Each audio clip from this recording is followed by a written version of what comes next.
నమస్కారం. తెలంగాణలోని కస్తూర్బా గాంధీ బాలికా విద్యాలయాల్లో సీతక్క గారి పర్యటన గురించి తెలుసుకుందాం. సీతక్క గారు తెలంగాణలో ఒక ప్రముఖ రాజకీయ నాయకురాలు. బాలికల విద్యకు ఎంతో ప్రాధాన్యతనిస్తారు. ఆమె కేజీబీవీ పాఠశాలలను సందర్శించి విద్యార్థినులతో నేరుగా సంభాషిస్తారు. నాణ్యమైన విద్య యొక్క ప్రాముఖ్యతను నొక్కి చెబుతారు. ఆమె తన వ్యక్తిగత కథను పంచుకుంటారు. తాను కూడా ప్రభుత్వ హాస్టల్లో చదువుకున్నారని, అది తన జీవితాన్ని ఎలా మార్చిందో వివరిస్తారు. జ్ఞానాన్ని పంచుకోవడమే నిజమైన విజయమని ఆమె నమ్ముతారు. ఈ సందేశాన్ని విద్యార్థినులకు అందిస్తారు.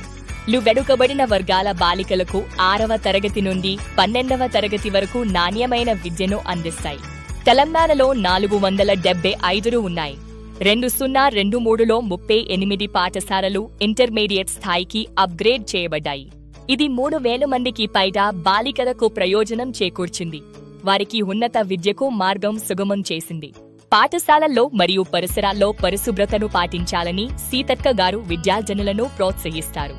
ఆమె జీవిత ప్రయాణం మరియు సమాజ సేవ పట్ల ఆమె అంకితభావం బాలికలకు గొప్ప ఆదర్శం.